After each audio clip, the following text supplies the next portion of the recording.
Robin Young with News 7.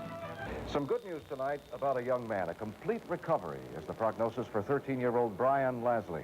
His leg was almost cut off in a weekend accident, but doctors at the New England Medical Center were able to save the leg. Brian's recovery is a medical miracle to those doctors in the Kiwanis Pediatric Trauma Institute. Susan Burke has more on that.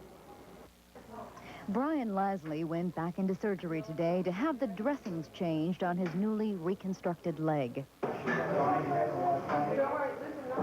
Brian was riding his bike on Saturday when he was hit by a car, severing his leg, crushing his pelvis. When he was brought to the New England Medical Center, X-rays showed severe leg fractures and cardiovascular damage. After 7 hours of surgery, the leg was wired together. A team of doctors carefully checked their work today. 5 years ago, this medical miracle would have seemed impossible. Hello, my name is Anne Linnehan, and I'm the host of Talk About. And this is being produced live tonight at WCTV in Wilmington, Massachusetts. Tonight, my special guests are from the Kiwanis Pediatric Institute in Boston. And we want to talk tonight about trauma. You saw that opening shot where this child is brought in, and his leg is severed. There is a child that had both legs, I believe, at one time at the hospital. And I haven't introduced my guest yet, but I have Dr. Catherine Dirks here with me from the Kiwanis Pediatric. Thank you and welcome, and thank you for coming. And I also have Mr. Robert Macy, who is the district governor for the Kiwanis, and he's going to tell us about how all this got started. And then our local viewers will recognize Dick Fudge, of the past president of the Wilmington Kiwanis. And thank you for coming over, Dick. We're going to talk about those red jackets in a minute. And part of the tradition of my show is that I tip my hat. So I tip my hat to all of you people, and to certainly the surgeons and the doctors and what you're doing down there for children, and to the Kiwanis. They have been the impetus and the fundraisers and trying to set this center up so that we can take care of children. I'd like to talk to you, Doctor, first of all. When seconds count, and that's what we're talking about, and you're a trauma surgeon. How do you feel? We watched on television just a few minutes ago. We got to see this on our monitor. How do you feel when one of these children come in there and are brought to you? I feel, and most surgeons feel, just like any other parent would feel if it was their own child. You get an adrenaline type of rush, a real sense of anxiety, and a real sense of really concern and worry over the child. And you take a few deep breaths, calm yourself down, and move into your routine. And this is one of the things that we try to teach when we go out to teach emergency medical technicians as well, that it's a normal reaction, that everyone has that kind of rush, and that you need to then focus yourself into what your trained routine is to deal with the situation. To get right into what the trained routine is, I noticed when I was reading some of the information that was sent out to me from the Pediatric Institute that you take into, when a child comes down there, you take into the parents and how they're feeling, and you have a team there. That's wonderful. That's what I think is really important and really special about having the Kiwanis Pediatric Trauma Institute. It really encompasses all the aspects that are unique about pediatric trauma, and that includes trauma to the entire family, to the parents, to the siblings, to the extended family. And the Institute really has a team approach where there's pastoral care support, there's social service support, and there are those sort of people available at all times for the family when they need them. Bob, I want to talk to you just for a minute and try to, well, how did this get started? I see this whole wonderful thing that's happening, and I think of the Shriners Burn Institute that must have started very similar. So how did this get started with Kiwanis? About 13 years ago, several Kiwanians got together and felt that they needed to do something about basically the greatest killer of children, which is pediatric trauma. We approached a couple hospitals in the Boston area, and New England Medical Center accepted our idea, that it was a good idea, and from that it's evolved to what we have done today. Now, I was watching a promo that was sent out to me. Is this the first in the nation, this center that really is doing research and working with trauma in children? That's correct. It's the first in the world of of a pediatric trauma The institute world, the of first the world. world. And from that, pediatric trauma is almost a new field of medicine. It has become more specialized than ever before. And through the works of Kiwanis and the Kiwanis International Foundation and the local foundation, the Trauma Institute has put on, I believe it's 4 now, international symposiums on pediatric trauma. Where That's international. Yes, where That's doctors wonderful. from And all so over the world. doctors are, I had the privilege of meeting Dr. Harris, and very powerful man, and a lot of strength and a lot of love. That's what I saw in Dr. Harris. I saw a lot of love, and here's a man that's a specialist. I'm going to just and talk to Dick for a minute, too. Dick, I want you to tell me a little bit about what you have a program coming up on October 16th. We're going to get back to it, but you're going to be presenting a program in conjunction with the Woburn Kiwanis. Is that correct? Right. They're going to put on a pediatric trauma program at the Woburn High School, and it's going to start on October 16th at 8 o'clock in the morning and go until 1:15. And that's for an advanced training for the nurses, doctors, paramedics, and it will give you credits towards your education. And it's a slight fee for it, but it will save them an awful lot of money, and it's well Dick, worth when it. we think of Kiwanis, and it's natural that this would be something that the Kiwanis would do, they've always done children's services. I can remember that you used to go into the schools and test children for hearing and sight, and it's all of your programs are geared toward children in Kiwanis. Is that correct? Right, we still do those programs in the elementary schools. Okay. And I want you just to jump in. That's what this is about, and I was glad that you did that, Doctor.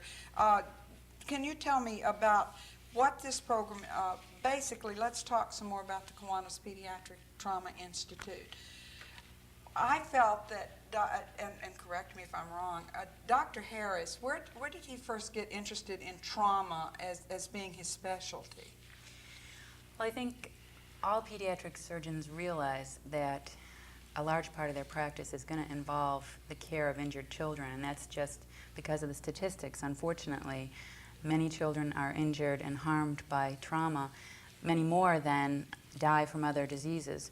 So as a pediatric surgeon, he became interested in the field, I believe, because of the fact that he was dealing with a lot of traumatized children.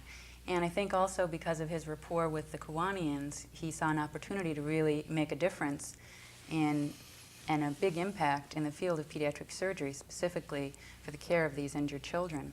And so over the last 10 years, he's really dedicated a lot of his time and energy and directed his department and specialized the department in pediatric trauma. He seems like a really dedicated man. How did you hear about the Kiwanis Pediatric Institute? And you became a fellow, and I'm not quite sure I can say the general, but you're a fellow there now, and you are very interested in this. What was your decision to go in and do that? Well, I am a general surgery resident in training. I have 3 years of general surgery training under my belt, and I'm interested in pediatric surgery. And as I said, if you're interested in children and specifically in surgery, then really by rights you need to be interested in pediatric trauma, since we really deal with that as a large percentage of what we do. So I became interested in it for that reason, and I did my general surgery training at New England Medical Center, so that's where I met Dr. Harris on my pediatric surgery rotation. When we were talking earlier before we came, we don't have a green room, but we do have a room. I was talking to you, and I said I really did want to remember to have you address the issue that children are not just small adults, and we think of that. We say, well, they're just little people. We all hear that. Could you address that a little, that they're not just small adults, they're children, they're special needs, special equipment?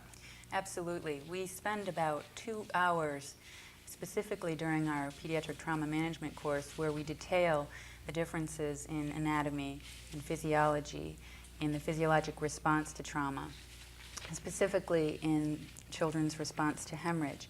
These are aspects of their care in that will have a direct Now impact. let's stop right there. You say in children's hemorrhage, do they bleed more profusely, or is it because they have less blood that you're into the situation that those seconds again, we're back to those seconds count? Exactly.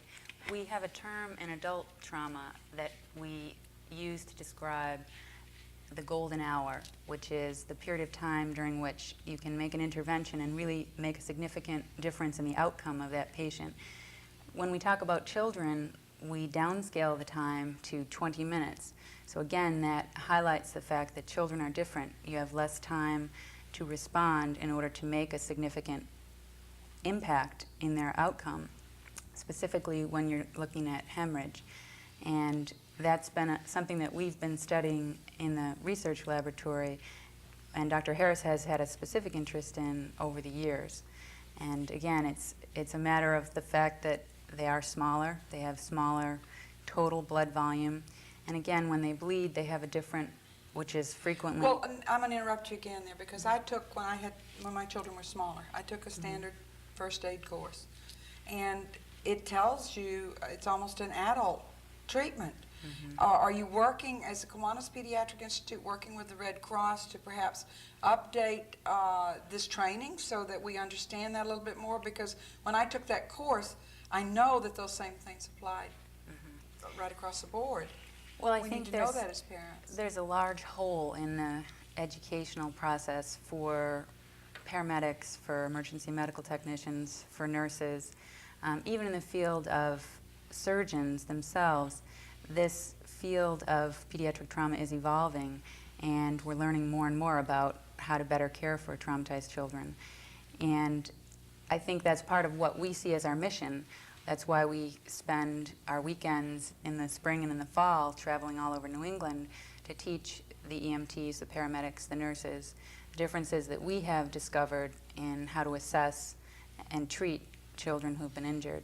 The Wilmington, and I want to refer back to Dick again, I think you were one of the first Kiwanians groups, maybe, I remember that you gave special equipment, or they gave you a list of what they needed, and I think our fire department now can go to Kiwanis in all of New England, and you hope eventually that this will spread across the country. Dick and our fire department, I happen to know that you got in touch with them and said, what do you need? And you're furnishing them with the proper equipment. Right. The thing was that children take all kinds of much smaller instruments to work on than an adult. And we did go to the fire department years ago and did offer to supply them with the special equipment to take care of the children versus the How adult. successful, Governor Macy, has this been around in New England? Because this is now just the New England. I know that you're trying to branch out a little, but now it's the New England states. How successful have other Kiwanis clubs been in this aspect? Well, there's been several things that the other Kiwanis clubs have done. One of the breakthroughs that we started when we started the Trauma Institute was to get helicopters flying in New England. And there are many, many Kiwanis clubs that have gone out and built helipads at their local hospital. My own club built one at the New Hill Hospital when it was being built, which allows for the helicopters to fly into the hospital, pick the patients up, and bring them into the trauma center. But there's an added benefit that it's not restricted only for that use. For a helipad that we put in my own hometown, we thought might be used twice a year, is being used sometimes twice a week. So that Twice a week, and you thought twice a year? And we from thought twice a accidents, and that's not just children, no, but the that's helipads. Okay. everything, and that is being done throughout New England. The program itself, although centered in Boston, is affiliated with several other hospitals in New England, whereas a patient, a child that's injured, does not have to be flown into Boston. They could be flown to Hartford Hospital or Rhode Island Hospital. So you'd like to see one of these centers in each state in New England in hospitals, and to have the type of equipment and training. Sounds like an awful lot of money, Mr. Macy. What is the Kiwanis raising, and how much is this costing? And they need help. That's one Yes. thing we definitely don't want to be shy about that. No. That the Kiwanis, so when they're doing these fundraisings, and particularly here in our community, we have the 4th of July. To remember this, could you tell me how much they've given over the past, since 1987 or 80? 1980, I guess it is. We have given $245,000 a year to the New England Medical Center, of which they match, which pays for the research fellow and goes into the Trauma Institute. So we've been doing that for 12 years, which, quick mathematics, is $3 million. We have also embarked on a endowment program, a $4.6 million endowment program, to put $3 million into a special fund so that So with the interest, is that what you're wanting? so that the interest will support the program, forever. And we're working towards, we're almost up to the $4 million mark. But You're that close to establishing that. That's Yes. wonderful. Yes. I want to congratulate Chris Thomas on that. He's Chris is our campaign chairman. campaign chairman Yes. and working on that for the Kiwanis. Now, that only takes into account the money that is funneled from the Kiwanis clubs into the Institute. That doesn't take into account the money spent on the helicopter pads, the money spent on the... That's done with local That's Kiwanis. local Kiwanians running EMT training sessions such as October 16th, doing bicycle safety, which is also under the Trauma Institute for educational purposes. So there's a lot more that's done locally, so that, I mean, I could say that we've put $20 or $30 million into this program in New England, and I really, it's And that's a lot. underestimating Yeah, it's a lot. But children are worth that, and there's something when we saw Yes. this opening shot, and when we go for a break in a little bit, we're going to see another promo, I guess you would call it, showing what the Kiwanis Pediatric Institute does. We will come back after that break. One of the things, Doctor, because I don't think we're quite ready for it, that he reminded me of, we've had the bicycle rodeos here, and Kiwanis have done these for years. I was recently at a meeting at New England Medical Center, and Nancy O'Brien was there. Mary O'Brien. Mary O'Brien, a very wonderful person. I just felt a real, and I showed her some pictures of a local news story on head injury. And I said, now, how did you feel about that? And she said, well, the first thing is the helmet was back. How many times do we see ads where the kids are wearing them back? If we don't get to do it now, we're going to come back. And could you tell me what's important? They wear that helmet properly. It is important, mostly because children are going to be projectile missiles. Their heads are larger in proportion than the rest of their bodies. And therefore, when they have a deceleration, when they hit a bump or they hit a tree or they hit something that causes them to fall off over the handlebars to the side, they're going to strike their head, either the front or the side. The more that they have exposed, the more that they are at risk for injury. So actually, as they go forward, the head comes down. You've watched the basketball players they've watched Larry Bird, my God, the way that head would hit and come back up again. So that's why this helmet needs to be worn properly, because if it's sitting back here, It's leaving the entire front of their head exposed. and that's not the way to wear it. But I understand in the spring that you're going to, the Kiwanis, Governor Macy you're going to be doing another promotion to educate parents on having their children put these helmets on, and is that correct? Yeah, we're planning to do a New England-wide one day where all the Kiwanis clubs in New England will work towards having a educational day to teach the children and parents. So that they'll understand that. Yes. Yeah. I hope now that we are, and as I said, this is live, and I hope now that we are going to go to this other promo and to instruct you just a little bit more how vital and how important the Kiwanis Pediatric Trauma Institute is and the work that they're doing. And we're going to hear from some parents that are going to say thank you to the Kiwanis and to the Pediatric Institute for not only saving their children's lives, but restoring their health. Children, there was one case that I saw, a young man that had both legs severed, and they were able to reattach that young man's legs. And I hope now that you will watch this and support your local Kiwanis and learn more about pediatric trauma. Thank you.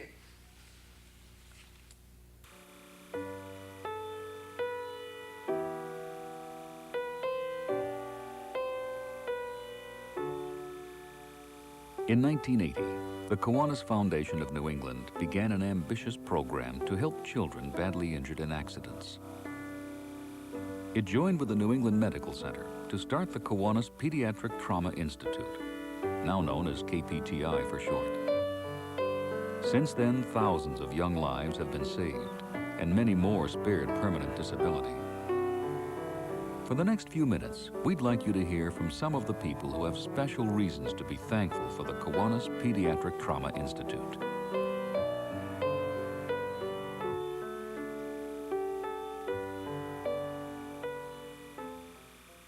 Every doctor hates to think about losing a patient. When the patient is an innocent child, the anguish is even worse. All of us at KPTI are particularly grateful for the support we receive. It allows us to bring severely injured children back from the brink of death. Parents often come here expecting the worst. I can't tell you how thrilling it is to be able to tell them, after hours or weeks of surgery and treatment, that their child is going to make it. We've seen this miracle over and over again, and it's as wonderful with the child we help today as it was with the first.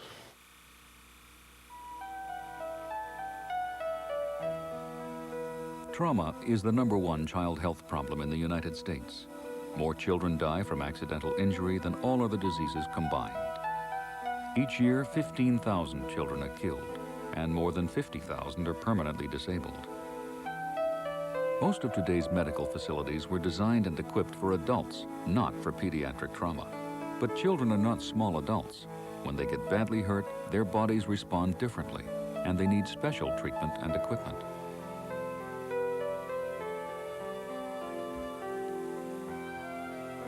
KPTI was designed to meet just these needs in New England, with advanced facilities and doctors specially trained in the treatment of children. It's the first pediatric trauma center in the world, and it continues to be state-of-the-art.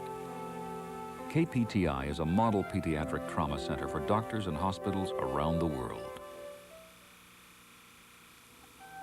10 days before Christmas, Patrick Corrigan sustained severe multiple internal injuries in a car accident.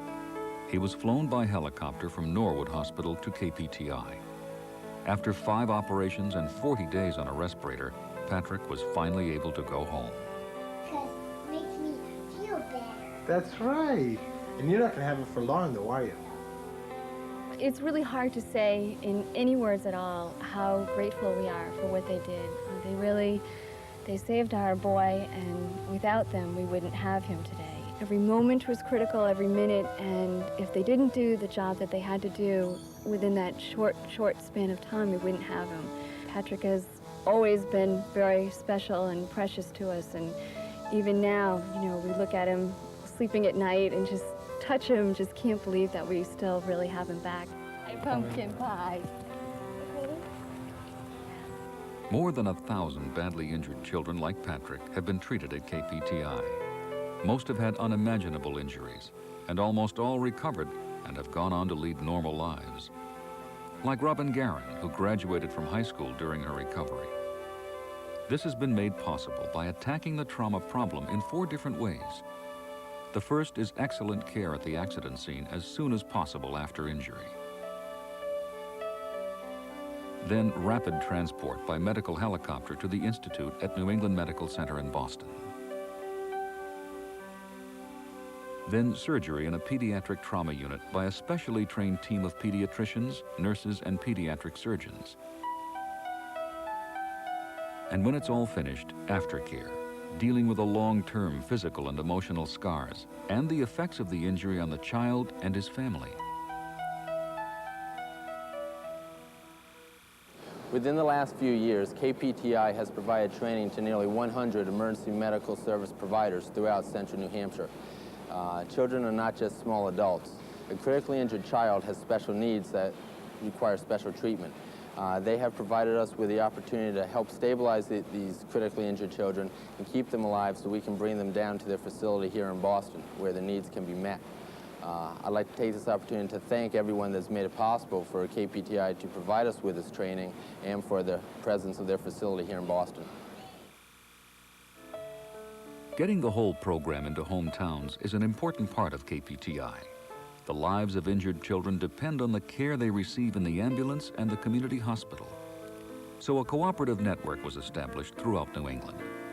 More than 9,000 EMTs, nurses, and doctors have taken KPTI's courses about the medical differences between adults and children and special ways to treat pediatric trauma victims.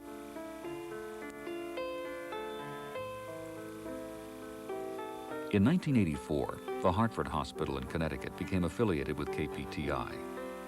Under the guidance of doctors Donald Haidt and Linworth Jacobs, it now treats patients from the Connecticut area. The Hartford Hospital Kiwanis Pediatric Trauma Center has become a model for what we would like to see happen in each of the other New England states. People should be treated as close to home as possible, and certainly not everyone needs to come to Boston for treatment. As the regional network expands, KPTI has an active laboratory conducting research to better understand trauma in children and the best methods of treatment. The Institute also started the National Registry on Pediatric Trauma and collects information from 22 other children's hospitals. KPTI also sponsors the only national conference on pediatric trauma to share knowledge in this new field of study. We've been involved with the program since its inception, and we feel very strongly about it. We've visited the hospital many times. We've seen the children. We've taken some of our friends through, and others. We know that pediatric trauma is probably the #1 crippler of children. We'd like to see something done about it. Everyone has seen the license plate that says we're spending our children's inheritance. We don't want to spend our children's inheritance. We'd like to invest it in a cause that will help all children. Each year, Kiwanis clubs all over New England have hundreds of fundraising events, like the concession stand at the Barnstable Fair. They join with others in many other projects to keep the dream of the Kiwanis Pediatric Trauma Institute and its patients alive. In addition, 17 communities have built helicopter landing pads with funds raised by local Kiwanis clubs. Each one of these widens the KPTI safety net throughout New England. Many local Kiwanis clubs have formed family care networks to provide non-medical support to the families of pediatric trauma victims. Funds raised by Kiwanis communities and others also support the KPTI public education programs. These help prevent injuries by reminding motorists to use seat belts and by promoting bicycle safety, fire safety, and safe swimming. The doctors throughout the whole experience were just so professional, so wonderful. They're like angels with halos above their heads. We have only the most wonderful feelings toward the staff at KPTI. They were just outstanding every step of the way. Alyssa Murphy was hit by a car when she ran out in the street after a puppy. She was thrown 90 feet and landed on the right side of her body, crushing her vital organs. She was sent to KPTI from the Cape Cod Hospital in the mid-flight helicopter.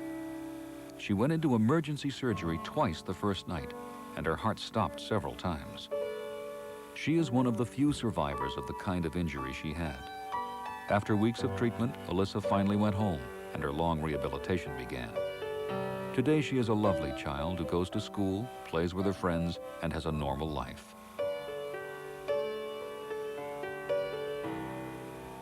Each day, more and more of these miracles take place. Instead of families being torn apart by grief and despair, children are being reborn. It leaves all of us with a greater sense of the wonder of life. Your support allows you to share these miracles. Together, we can transform the daily tragedy of pediatric trauma into smiles and laughter in every corner of New England.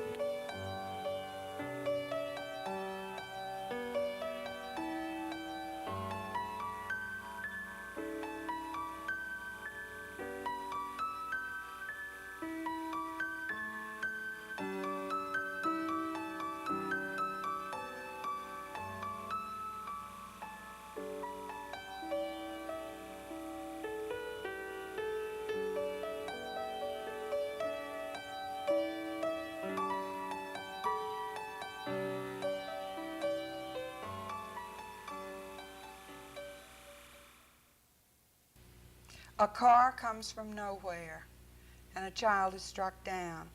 That was one of the newspaper clippings that we were reading, a child critically injured. The town of Wilmington, Massachusetts is not without knowing that heartache and that sorrow of a child sitting on the common and all of a sudden crossing the street to go over and say hello to friends, and a car coming from nowhere. I think of a friend of mine, Mr. Palmer, and his little girl years ago on Salem Street, a car from nowhere, a girl that traveled on that road all the time, and yet a car coming from nowhere. This is what the Kiwanis Pediatric Institute is all about, and this is why my guests have come here tonight to talk to you about the importance of children's pediatric trauma, that it is different, that you need, as parents, we need to understand that. We need to understand how those first few seconds are so important. When we went to this break and you saw this beautiful thank you from parents that children had been taken to the Pediatric Institute and they'd been helped, I was talking to the doctor again, and I said, I do want to come back, Dr. Dirks, to the helmet again. A part of this October 16th program that you're doing is the first 20 minutes after injury, the evaluation, the transportation, reporting, emergency department, and you're going to do some case studies. One of them is head injury. What type of head injury do you see the most at the Trauma Institute? We see mainly blunt injury to the head. Probably up to 80% of what we see is blunt injury. And we do see some penetrating injury, approximately 20%. Would that be a child hitting the windshield, a blunt? Being impaled by some object. But most of what we see is the blunt injury that occurs. It's the most challenging, really, to take care of, because there is not only the impact of the head with perhaps the car if they're traveling in the car, but there's also the impact of the brain within the skull. So there is the double impact that occurs. And in addition to the focal area of brain that's injured, there's swelling that occurs around that. And it's difficult to treat. It's something that takes a lot of intensive monitoring, and in some instances can take a long time to resolve. If someone has seen their child fall and has a head injury, the first thing we think about doing is getting an ice pack. Does that help? I think ice, again, to the skin and to the local area can help reduce. Be comforting, but it won't reduce that swelling that you're talking about. Right, that comes that internal swelling. That's the trauma, right, again, that happens to that child. Cervical spine injuries, now you're going to be covering that also at this conference. Exactly. Seminar. Along with head injuries, many times go injury to the cervical spine, and one always needs to be tuned into the fact that if there's a head injury, there may also be an associated cervical spine injury. So that's one of the things that we teach in the EMT courses, is to not only focus on one system, but to think about the child as a multi-system that could be injured in more than one place, and generally is injured in more than one place. Thoracic injury. Thoracic or chest injury. Chest, okay. The three main compartments where the child is injured most frequently is the head, the chest, and the belly, the abdomen. And so we focus on each of those, and we also discuss extremity trauma. So we try to teach a theme that because children are smaller and more compact, and they undergo similar mechanism of injury that adults do, they tend to be injured in more than one place. So we try to teach the philosophy of looking at the child as multiply injured and not missing a life-threatening injury. We saw that with the little boy on the piece of film that we watched. He had had internal injuries from probably an automobile accident or something. Again, the importance of using a safety belt. Exactly. Unfortunately, we see many children who are injured in automobiles because they're not properly restrained. And I would say perhaps 1% of the kids that we see coming through the emergency room who have been injured in automobiles have been restrained. So right there, there's a big area of injury prevention that we all need to attend to, and role modeling ourselves by wearing our seat belts. Is there anything that you would like to wind up with regard to this pediatric trauma management program that's going to be in Woburn on October 16th? Would each of you take a few minutes for that, and then if there's something that you'd like to perhaps add that we didn't get live TV? Doctor, how about you? And Mary O'Brien's going to be there? Mary O'Brien will be and there. And Richard Murphy, now a PA. He's a physician's assistant. Okay. And each of you are taking a different part of this? Yes, we usually each teach a segment of it. It's a 5-hour lecture series, so we'd each be hoarse by the end of the day if we had to talk for 5 hours straight. So we usually rotate sections, and in that way, we can spare our voices, and there's more of us too to answer questions and to try to get more discussion going when we have breaks and that sort of thing. And this will be, again, EMTs and nurses. This isn't something for parents. It's people who have advanced training. Paramedics, emergency medical technicians, nurses, and some physicians attend. And again, it's focused on the differences between adult and pediatric trauma. And we focus on some injury prevention. And then we talk about evaluation at the scene, and the first 20 minutes of evaluation and treatment, their transport, and their care in the emergency room when they arrive, all the way through to their definitive care, should it be surgical or intensive care. And finally, we wrap up with rehabilitation, and we talk about some of the community programs that the Kiwanis are involved in. And New England is lucky that this program is in effect, because over the past 10 years, there's been over 17,000 EMTs and emergency room personnel that have gone through this program and learned how to better care for children. I've been to the latest international symposium on pediatric trauma, and the doctors from different countries and from different states of our own country are learning the same thing that some of our EMTs are picking up. And it was amazing to see that at the symposium, which was out in Indianapolis, that there were EMT personnel that were attending that just on their own to try to pick up and learn more information about pediatric trauma. So, again, that's been one of our primary missions, I think, as the Kiwanis Pediatric Trauma Institute, is education.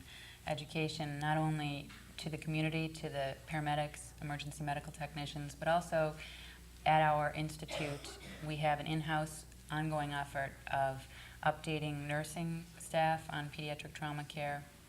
We do monthly pediatric trauma conferences within our own department to review all the admissions we've had to the service and to discuss our high severity cases, high severity of injury cases, so that we can review what really happened, how things were handled, and whether there was anything we could have done differently to improve the care.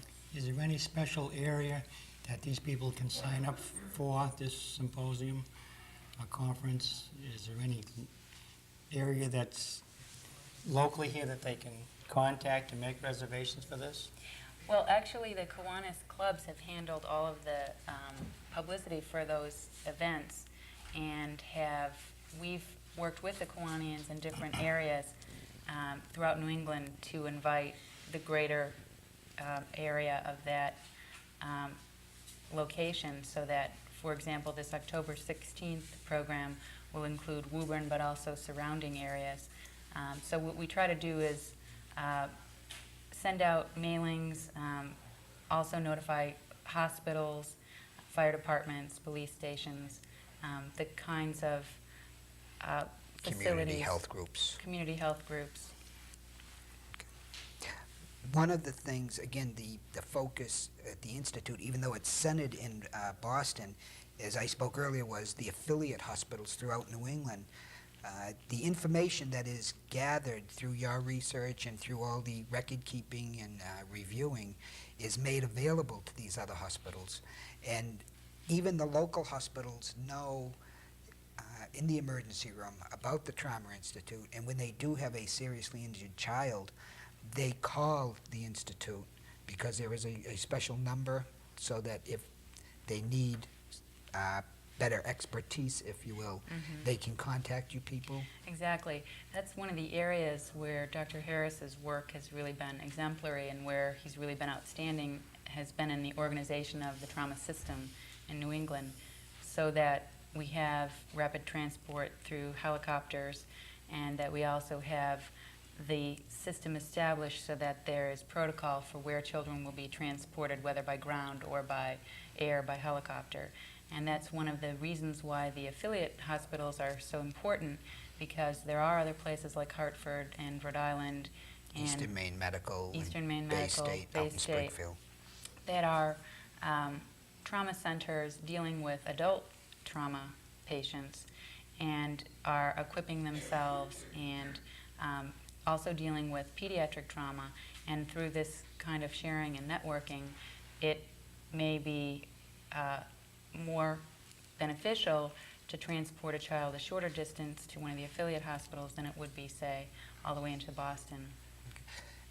One of the things that the Institute has done has been to initiate a pediatric trauma register, and it is through the work of the local Trauma Institute, and also the work of different districts throughout the states that have instituted trauma programs also, that we've been able to work and come up with a register to really start record keeping on children that are injured, what type of injuries, and I'm sure that information is of value in the research end of it. We keep our own in-house records, and we also contribute to the National Pediatric Trauma Registry.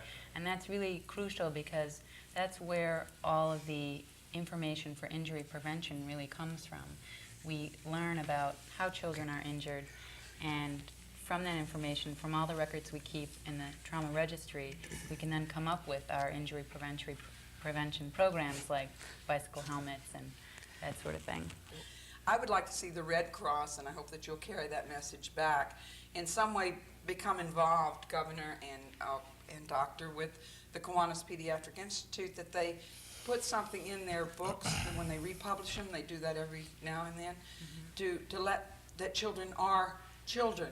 They're not small adults, and that there might be some different things that you would do for a child that an adult. I don't know. I would think as a parent that I would want to know that if my child is injured, because if I had that standard first aid, I would do what I'm doing for an adult. And we brought up the hemorrhaging and the bleeding, and those are things that we all need to know. I know a lot of times kids fall and cut their lips, and they bleed profusely, and everyone, or the nose. They can lose a lot of blood that way, right? Yes, they have a smaller total circulating blood volume than an adult does. So what you see on the street or on their clothes, that to you or I would represent a 1% of our blood volume, maybe 10% of their blood volume. So it's much more significant to them. And the difficulty in evaluating them is that they may fake us out, so to speak, in that they can show us a normal appearance, but they can actually have lost a significant amount of blood. And so, unlike adults that will gradually show you signs that they're bleeding, children can look reasonably well, but still have ongoing hemorrhage. So that's why we try to teach skills for assessment and teach about this specific physiologic difference to the people that are going to be providing the first-hand care in the field. Thank you for coming. We still have a few more minutes, and I want to have Governor Macy. He said that he really wanted to be proud and say a few things to his fellow Kiwanians, and to continue to give support, and how all this got started, and some things that you might like to say. Well, Kiwanis is major focus is young children, and this is just one aspect of what we do with young children. We do an awful lot of scholarships. We sponsor youth sports programs. We do programs with reading in the library for young children. So there is a lot of things that Kiwanis does, and there is always the need for more people to come in and help us out.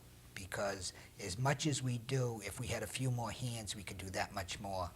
And with a few more dollars from the fundraisers that Kiwanians do, we can provide that much more service to our communities. So you need some new blood, and you need some more people in Kiwanis to join Kiwanis. Yes.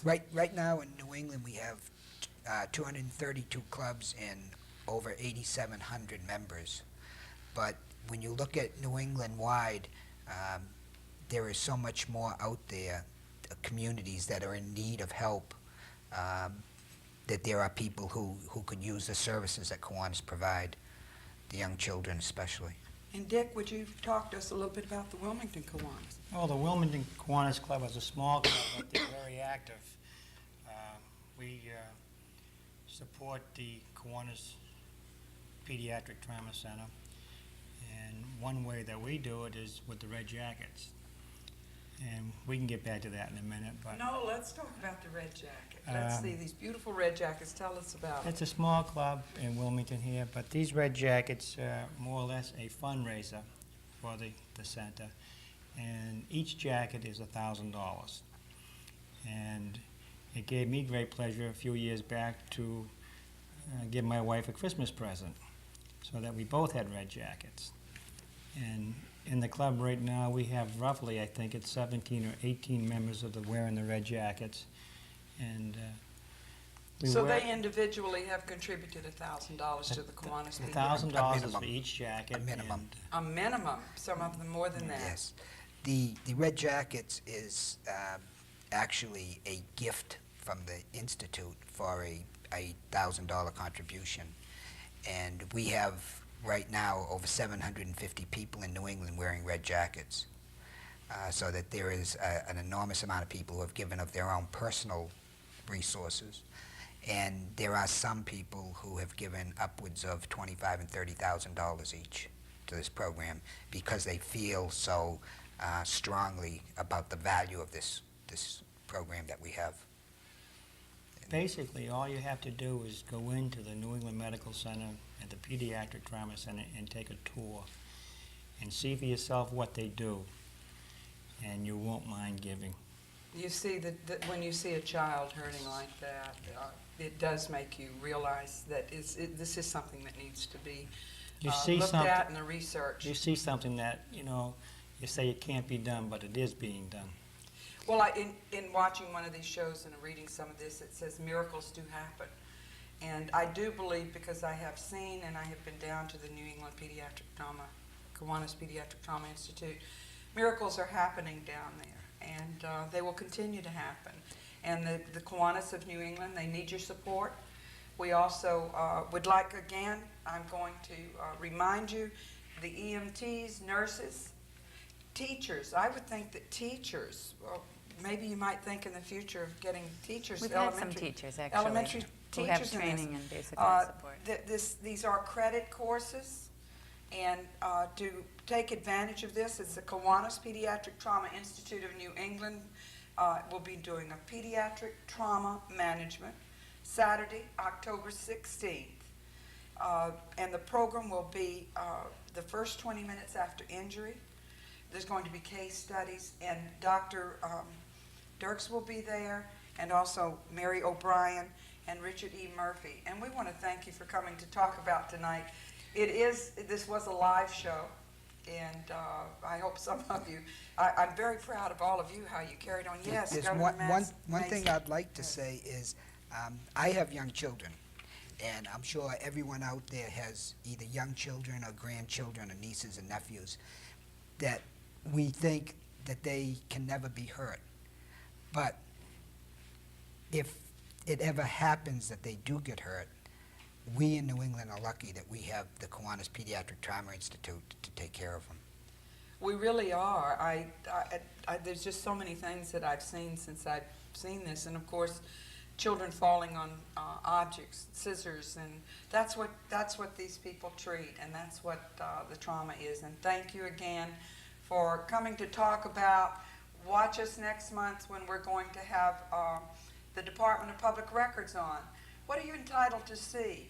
What can your government keep from you, and what can you see? Thank you for coming to talk about, and we wish you a very good evening.